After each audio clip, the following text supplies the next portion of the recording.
Okay, so welcome everyone.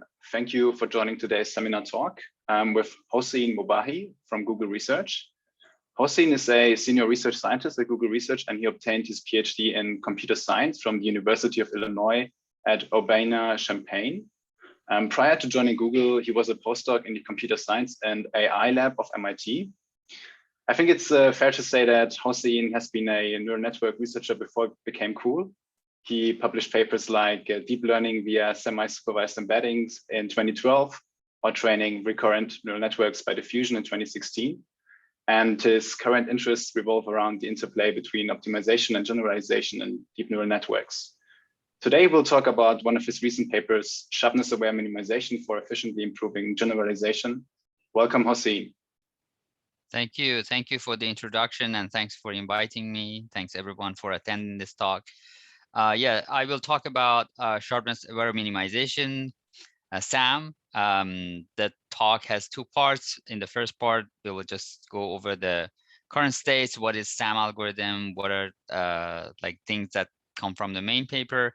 But then in the second part, I'll discuss some of the future directions which might be more important for audience here who are looking for interesting open problems to tackle. But the first part will be build the foundation to discuss the second part. This is joint work with my colleagues at Google. Some of them are no longer at Google, but this is joint work with Pierre, Ariel, Behnam. All of these people at the time were at Google. Behnam is still at Google. Okay. Okay, so this is the outline of the talk. I'll first give you a brief description of SAM, and then we will talk about some motivation and related works, then the algorithm. I'll present the empirical results from our original papers, and then we will discuss whether it really works. Is it just our paper, or like others who use SAM have similar experience? And then, as I promised, at the end, we will discuss some open problems and future directions for SAM. So before starting, one thing that I want to say is that feel free to interrupt during the talk, because I would like this to be more of a discussion than me just talking constantly. But if we see that we are like running out of time, I think at that point, we will basically maybe stop questioning and keep those for the end. But I don't think that happens. I think we'll have enough time. So feel free to stop with questions. Okay, so what is SAM? So SAM is an optimization algorithm which tries to minimize the loss value and sharpness simultaneously. Why is it popular? I think one of the important reasons is that it's efficient and easy to implement. We will see these more closely. And also, it strongly improves state of the art. So we will see some state of the art statistics soon. When it was published, which is not long ago, it was published in last year, 2021, ICLR 2021. So back then, it was state of the art even on ImageNet.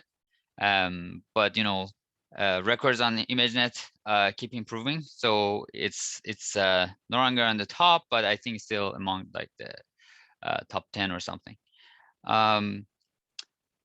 It's also very robust to label noise, and also has other benefits that I'll discuss. I didn't want to just put all of them in these bullets, but at a high level, as I said, it's just an optimization algorithm that tries to find flatter minima. So here's a real example.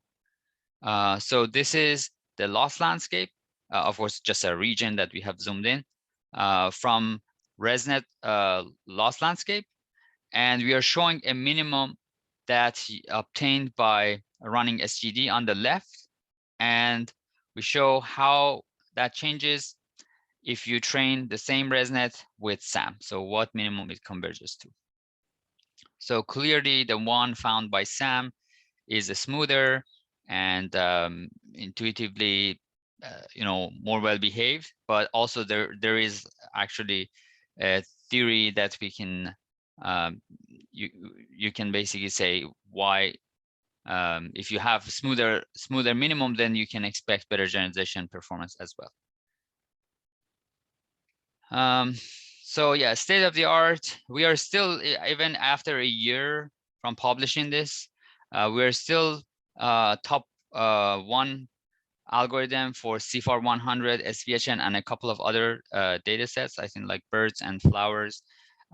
So you can check this if you go to paperswithcode.com and browse the data sets. They basically show you what are the algorithms ranked based on their performance in terms of test accuracy, and what is the method. So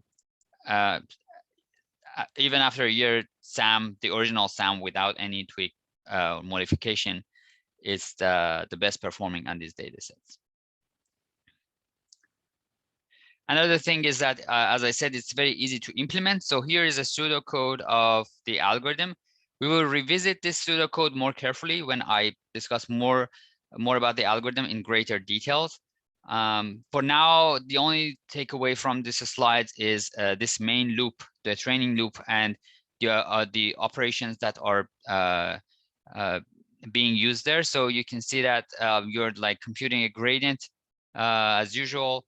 And then there are simple algebraic operations like computing the norm, and then division, addition, and things like that. So nothing like fancy or complicated here. And the gradient is what you already compute in SGD or other first order methods. So really, it's a straightforward algorithm to implement, and also it's efficient because at a glance you can see here that it doesn't involve second order differentiation, but we'll take a closer look at that.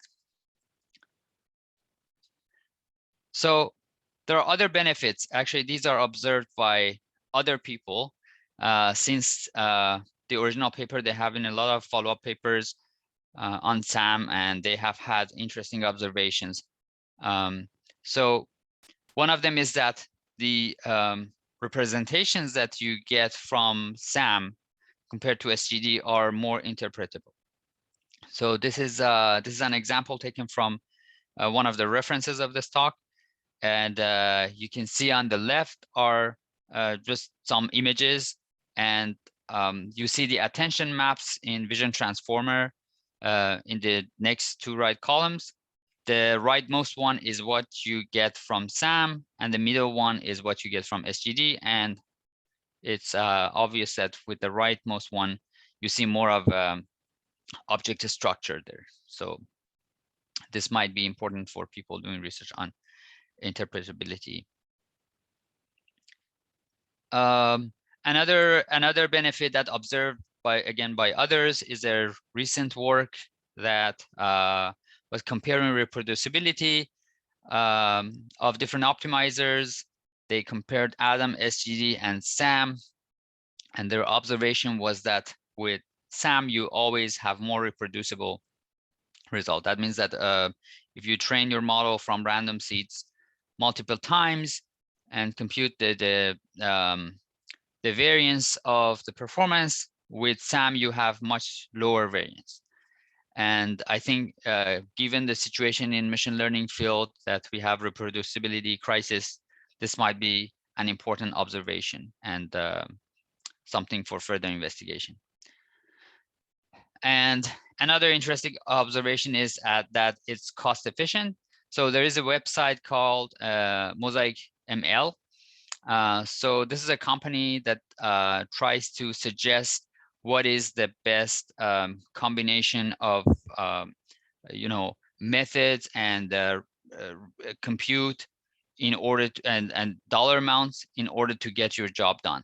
It's like searching for a flight. So you enter some of the requirements and it gives you the options. So if you want the most economic option for learning ImageNet, the first choice is what you see on the screen. And if you look at the details, it uses SAM for training. So with the lowest dollar amount. So as you go to the like on the right figure, you see that in the middle you see different dollar amount, but the leftmost is kind of reddish. So that is basically the best deal, like the best flight, and with the low amount of dollar and good performance. So there is a balance between how much money, how much budget you have, and also how much like test performance you want. But this is something that has, you know, good balance between them, and the other options are less suggested. So it looks like SAM is also very cost efficient compared to other optimizers. Okay, so with this advertisement, now let's get a little bit more into the technical aspects of the talk. Let's review SAM a little bit closer. First, I need to present some notation. Suppose we have a training set where the input-output pairs are shown by X and Y, and this training set as a whole, we denote that by set S. Suppose we have a neural network that's parameterized by parameter vector W, and let the point per data point loss be denoted by small l. The empirical loss is defined as average of the point-wise loss applied to individual samples. And this is used as an approximation to the true loss, which is the expected value of this small l, assuming that X and Y are random variables. So the goal is to find a W that minimizes the expected loss. But of course, we don't have the expected loss. So all we have is the training loss. And is this training loss enough to use? Is this the enough criterion to use for picking our parameters and the final model? So in the era of overparameterized models, it's easy to find different points, like different parameters, different weights of the neural network that all achieve near zero training loss, but they have very different generalization performance. Their accuracy on test set can be very different. So this suggests that training loss alone may not be enough in this regime of like dealing with overparameterized models. And here's a concrete example to just see that. So we were just changing one aspect, one degree of freedom, and that was the batch size. So this is a small experiment we did with CFAR10, and we were just changing the batch size, train the model with different batch sizes. So all of these achieve 100% training accuracy, and all of them achieve zero training loss up to 2 digits. But the test accuracy, as you can see, is very variable, and you get better accuracy as you work with smaller batch sizes. So this is just an example of how you can find different minima that all have the same training loss, but they have different generalization behavior.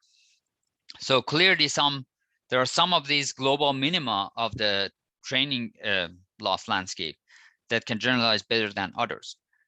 And the goal of learning theory is to characterize or provide guidance on how to control this learning process. So not just to like look into the training loss alone, but some additional way to control the learning, such as regularization, for example, in order to have some performance guarantees on generalization. And there has been a lot of notions that you have probably heard, like VC dimension or Fisher-Rao metric. So people have used this as some like measure of complexity, and the goal is to find the simplest model that kind of matches your data. So while you are minimizing your training error, at the same time you want the resulted model to be simple in some sense, and that sense is like defined. These are some examples of that. And one way that you can try to create a successful algorithm is to look at this complexity criterion. Some of them come from learning theory. Some of them could be completely empirical. Like at the time, I think sharpness was more on the empirical side, and then see which of them is more predictive of generalization, and then try to design an efficient algorithm around that. So that's at least what we did for SAM. It's a follow-up from our earlier work on fantastic generalization paper, where we did a large empirical study on different notions of complexity measures, and we observed that sharpness was very predictive compared to many other ones, even to many others that had like theoretical support. So we decided to dig into this direction a little bit more, and that led to SAM. Okay, so as I said, when we started working on SAM, we were able to first develop a theoretical guarantee. So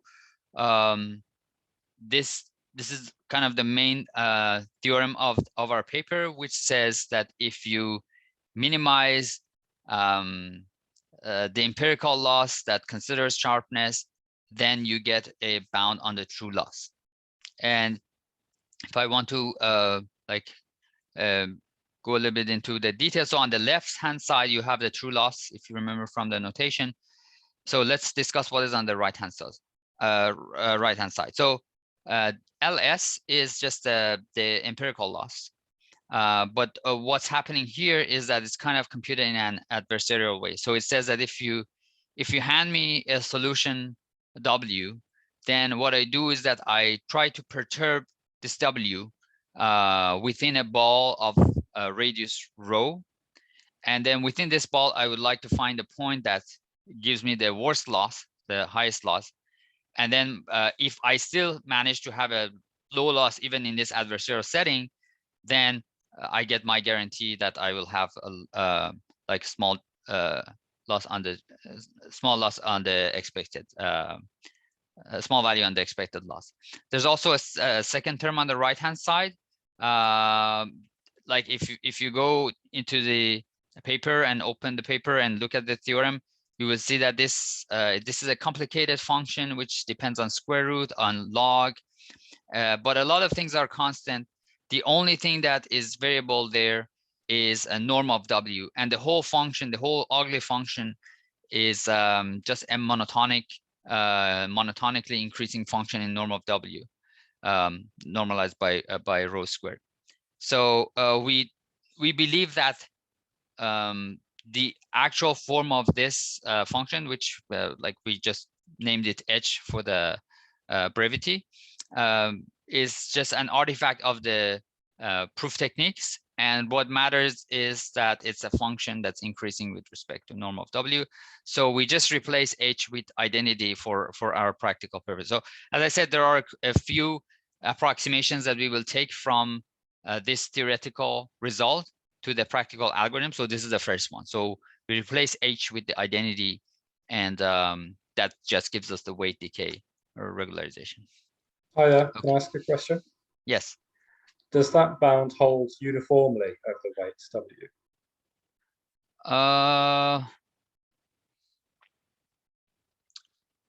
I believe yes. I need to double check, but I think yes, this is a uniform bound. So then you can use the right hand side as a training objective. Use the right hand side as a training objective. You could choose the W that minimizes the right hand side. Yes, and the yes, bound would yes. still be valid for that W. Yes, yes. Okay. Thank you. Yeah, you're welcome. Okay, so now what this has to do with sharpness, so it may not be super clear from here. So you can just massage the loss a little bit so that the shape of sharpness becomes a little bit more clear.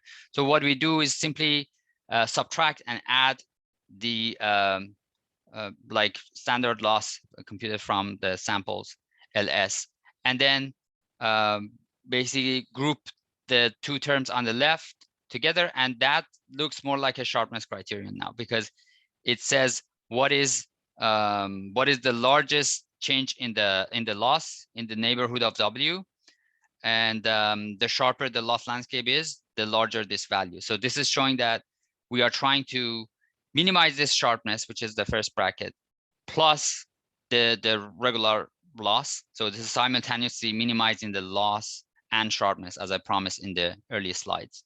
And you also have this weight decay thing, which is shown at the bottom.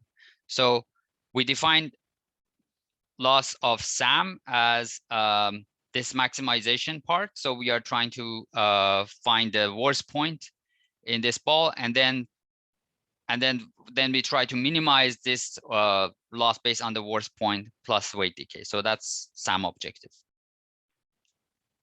Okay, now let's again get into the details, because this is not yet a practical algorithm. We have another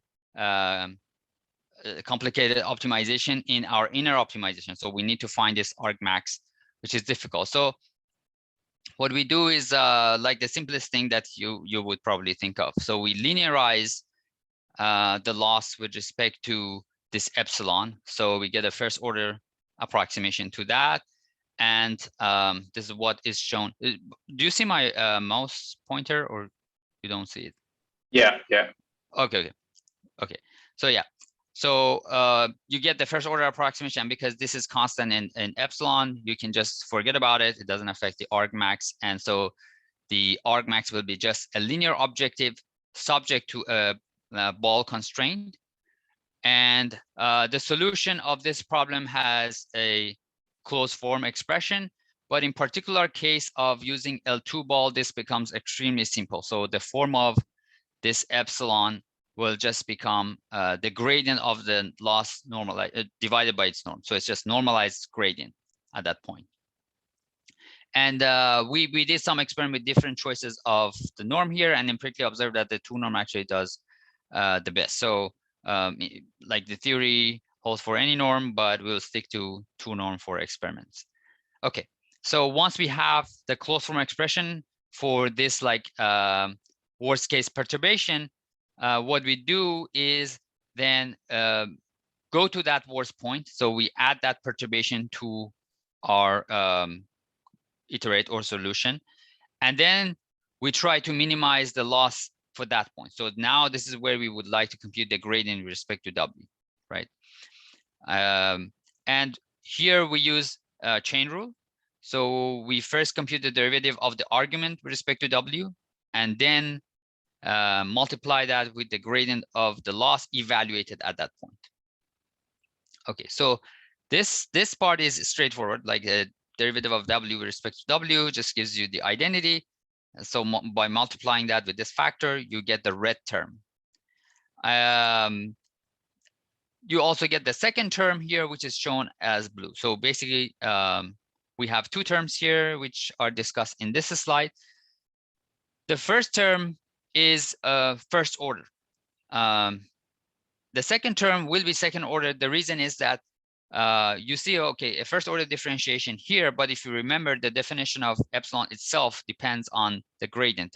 Like when I was talking about the L2 ball, that's the normalized gradient, for example.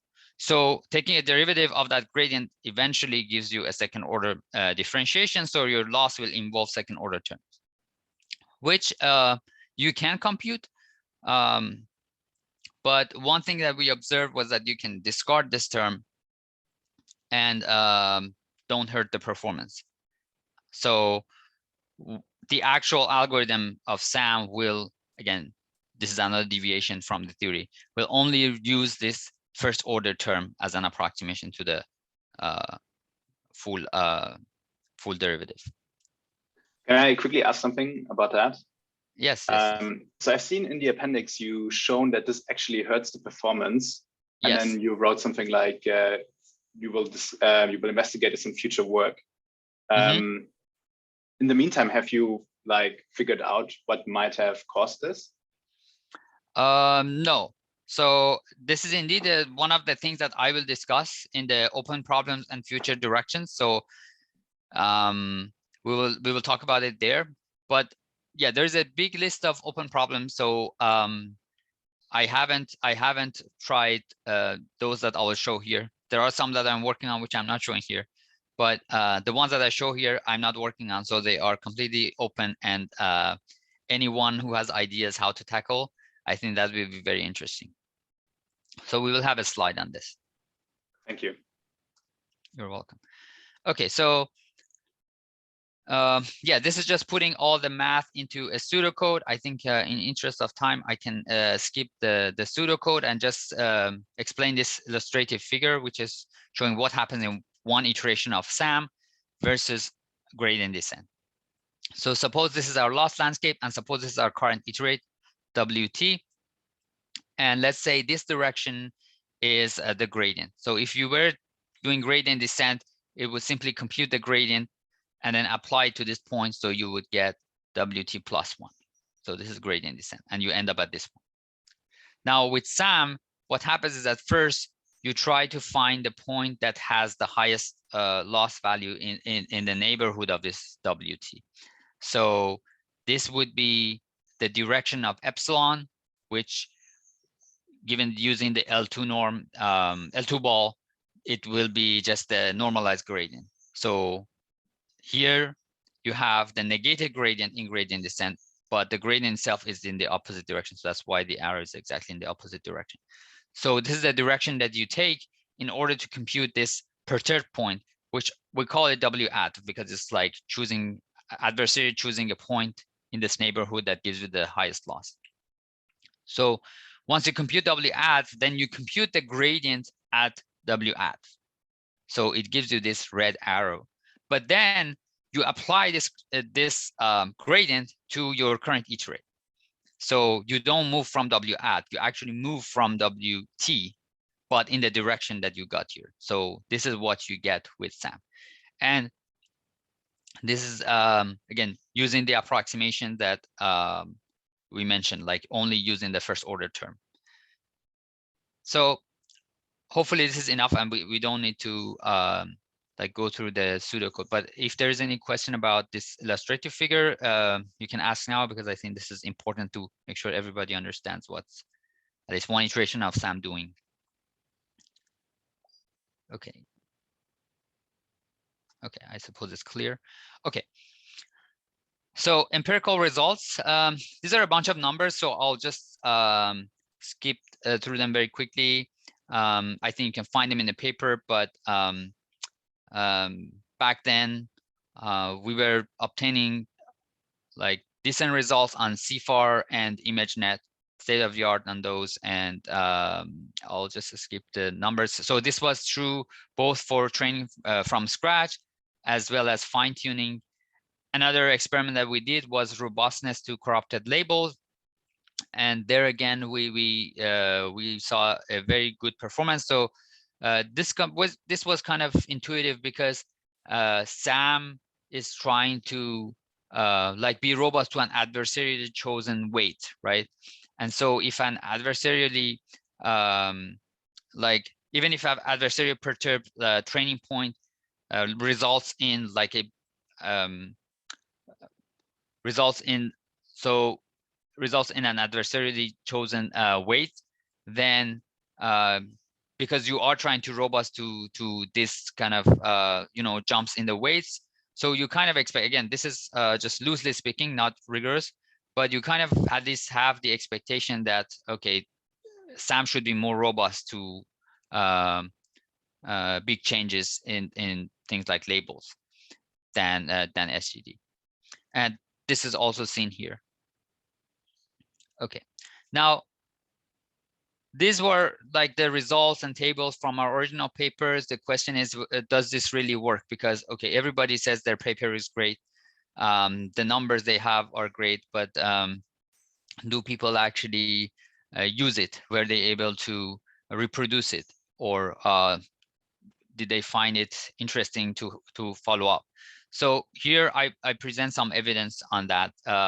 So this is one of the most interesting follow-ups on SAM work, which basically was showing that, so in our paper we were looking at ResNets, But this paper was actually looking at vision transformer and MLP mixer and observed that the loss landscape for these architectures actually has sharper optimal when you compare those with ResNet.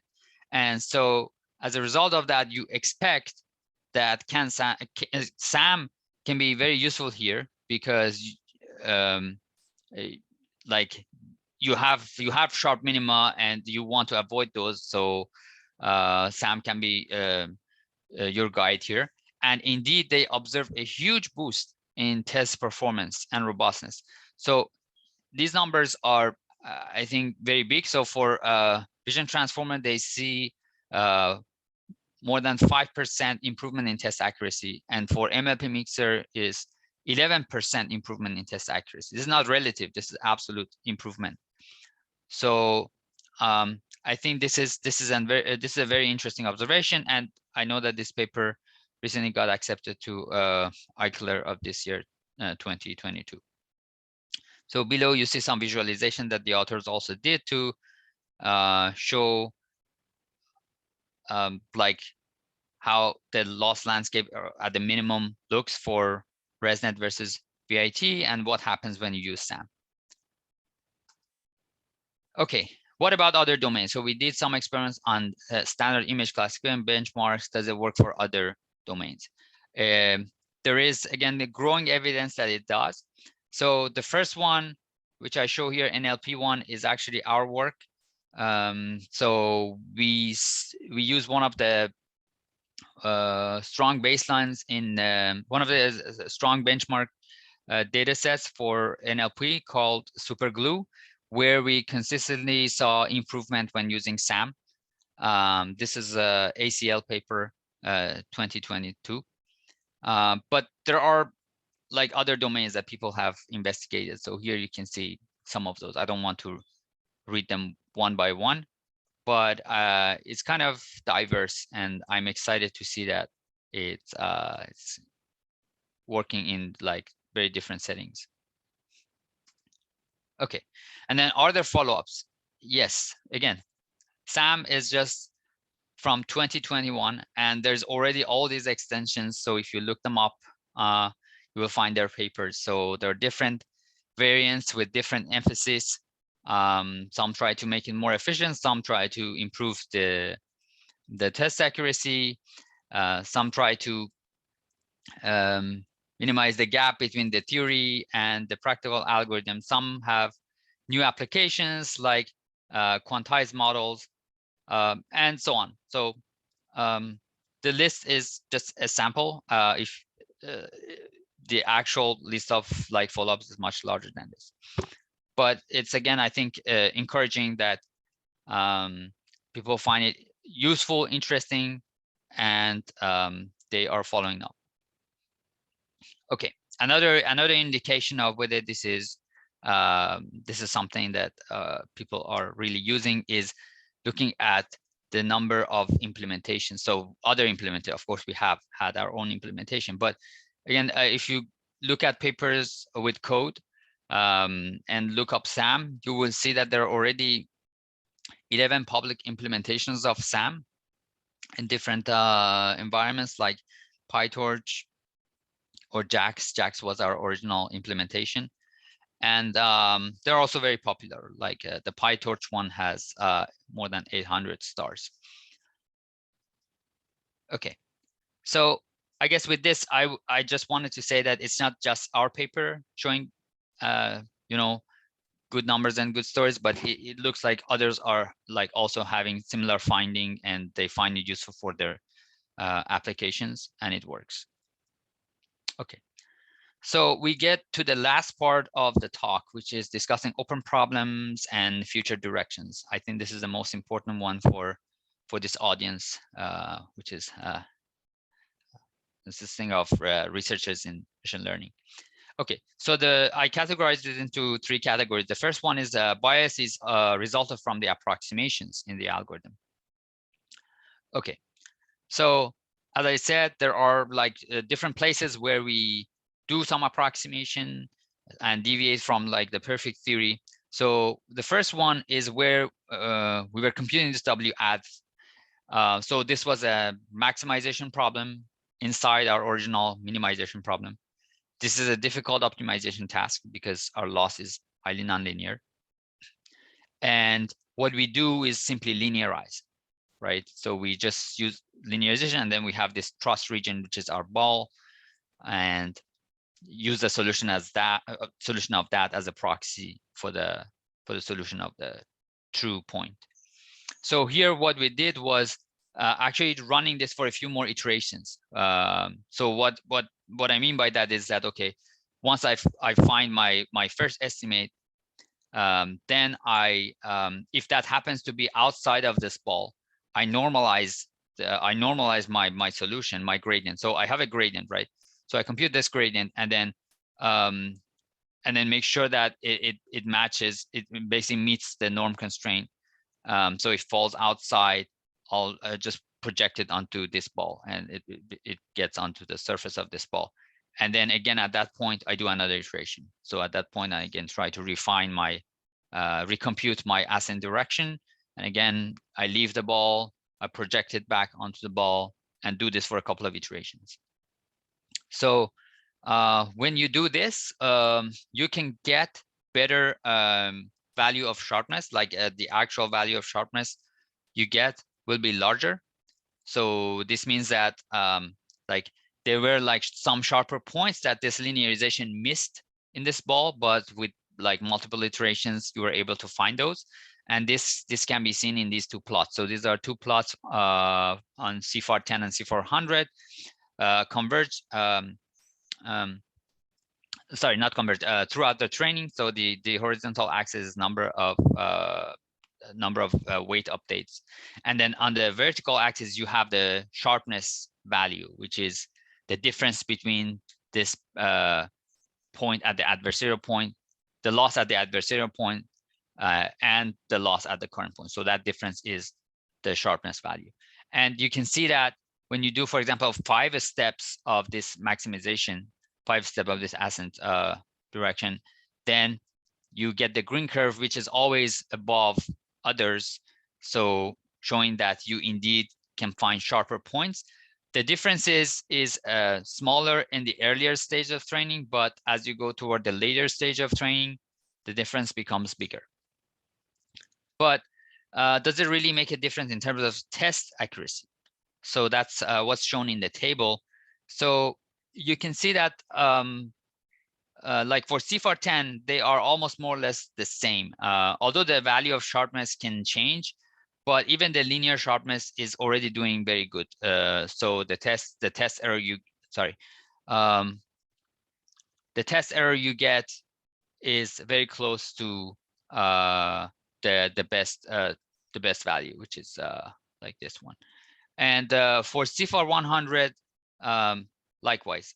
So it's not like with one iteration, it's not the best test error, but you get close enough to that. But another interesting observation is that like going with like better sharpness, like finding a better point in terms of sharpness, and then using that for training doesn't necessarily give you the best test error. So this is one of the things that needs explanation, and we don't have any explanation yet. So you have points that have better estimate, like higher estimated sharpness, but then using those in the algorithm doesn't necessarily give you the better test error. So why this is happening is one of the things that needs further investigation. Okay. Another bias of approximation is issue with M-Sharpness. So when we wanted to compute the loss, we wanted to leverage parallel computing. So what we did for the sake of efficiency, we deviated from the theoretical algorithm, which computes the sharpness based on the whole batch or mini batch. We take that batch and then we partition that into smaller subsets. Let's say you have J subsets, and you compute the W-add for each of those independently. So that's how you can then distribute this for like parallel computing. And then once you collect this W-add, once this W-add is computed for each subset, then you apply you apply that to only the points. So I think it will be more clear from the formula than trying to explain it. Okay, so what happens with full SAM is that you compute this W add as follows. So you basically compute the gradient and normalize it by the gradient, where the gradient is computed from this average loss, right? So this sum is over the entire set S. But let's say if we are using M-Sharpness, then what happens is that we are splitting this training set into subsets, and then for each of those we compute a different W add. So that's why you now index that with J as well. So J is the index of that particular subset. So this thing is only computed from the points that come from that subset, and so you have a different W add for each of those subsets. And then when you want to compute the weight update, you sum up over all points, but you know, you have like multiple W add, and depending on, okay, this training point K comes from which of these partitions, you use the associated W add for that. So this actually has an interesting effect on generalization when we look at it closely, and you can see it in this plot. So vertical axis is the error rate, horizontal axis is a row. So I don't know why typo is epsilon, but this is row. And the different curves are the sample sizes for each of these splits, each of these smaller subsets. And you can see that working with smaller subsets tend to have a better performance. For example, the worst one is this green one, which uses the largest number of points. But the other ones are doing better than green one. Which one does the best also depends on the parameter row, but the bigger trend is that with lower ones, you typically do better than larger ones. So this is another mystery that we just came to it accidentally, not accidentally, but from a different perspective. We wanted computational efficiency, but then it turns out that it can also play a role on the performance. So understanding how this M-Sharpness thing affects generalization is something that is missing in our current theory, and it's again an open problem for further research. Sorry, quick question. So error rate here is the test error. What was that? Error rate here is the test error on the data set, or what is error rate? Yeah, I think it's test error. Are the sample sizes also, so the sample sizes here are with respect to computing epsilon, right? Sorry, this epsilon should be rho, so it's a typo. Right. But I mean, sorry, I meant epsilon in the paper is the same as W advantage here, or adversarial, I think. Mm-hmm. So the sample sizes here are the sizes of the batches to compute W adversarial. Right. Are you then using the same sample size also to do the actual parameter update? Like you use the same batches? Yes. It's the same batch. So you let's say you have a mini batch of size, let's say I don't know, whatever. So you have a mini batch, and then you partition that into smaller pieces, and then compute W add for each of these subsets. But then when you want to apply that W add to update as shown like in this equation, this is still using the same set of points. So like the union of these points will give you the union of those subsets. So it's the same set of points. You're not changing the points that are used in this step are the same as those used in this step, except that here you have specific partition of those. Here you add them up across all partitions by using the proper W add for that partition. Right. What I'm wondering is if maybe the error rate is confounded here by the batch size for the actual parameter update. Like assuming you would just change the batch sizes for computing the adversarial weights, like the weight perturbation, but then fix the sample size for the actual parameter update and compute maybe another batch. Yeah, that's a possibility. Yeah, that's a possibility. And it can be investigated. Oh, Pierre is here. Hey, yeah, sorry, I saw the invite on Twitter, so I figured I'll just drop by. Yes, thanks for the presentation. Just to answer the question real quick. So here, the way we did the experiment is that we take the same batch size for each of the lines. It's just that we subdivide each of the batch into like smaller pieces. But basically, if you were to take rho equals 0, so like default sum to standard LGD, then all of those would have the exact same batch size. So it was like kind of to control for this confounding factor. I see. Okay, thank you. No worries. Okay, thanks, Pierre. Yeah, Pierre has done all these experiments, so he has more first-hand information about the details. Okay, so another approximation that happens in our algorithm is when we drop the second order term, right? And back then I said that it didn't hurt the performance, but actually you can see from these plots that it even helps a little bit if you drop this second order term. So if you look at these curves, the first order approximation is the orange one, second order is the blue one, and the vertical axis is the error. So you can see that with the first order one, you end up getting lower error than the blue one. The two are kind of the same at the beginning, like for the first 10K iterations, but as you go toward the end, the difference becomes more visible, especially in the middle. And again, this is another mystery that's left for further investigation, that why this is happening. So each of these approximations that we did, I mentioned 3 of those. Each of those brings its own biases as well. And when we see that sometimes like these approximated version can even outperform the one that's we originally intended to, it might tell us that, okay, the bias that comes with this approximation is actually more relevant than the original formulation. And this bias should be like studied more carefully. So it's not like just because if you think of it through the lens of approximation, everything needs to be worse. But what I'm trying to say is that this could not be an approximation, but think of it as these approximations bringing their own biases, and these biases may happen to be more relevant. And that's what some of these observations are suggesting. So making that more rigorous, studying it more carefully is something that is needed and is not currently done in the SAM paper. Another thing I should say, that these 3 observations based on approximation are based on very limited studies. So we only did it, for example, this one is only wide resonant on CFAR10. I believe this is also on CFAR10.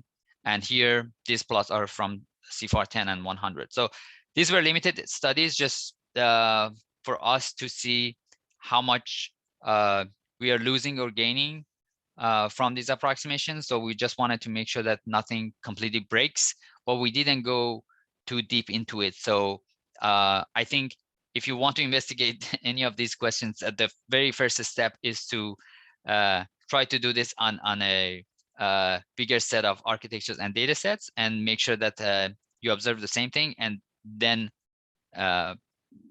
basically take that as a problem that you want to study.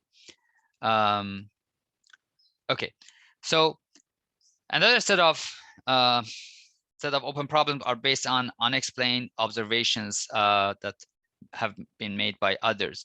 So one of them, like, remember there was this example that was showing that VITM MLP mixer have more benefit from SAM than others. And of course, like visually, they were able to show that, okay, the loss landscape for VITM MLP mixer has sharper minima compared to ResNet, but I don't consider that as an answer yet. So it's just, an illustration, but really making, again, a careful study and coming up with some analysis that is convincing about the differences between this architecture and why it resonates with SAM is something that needs to be done.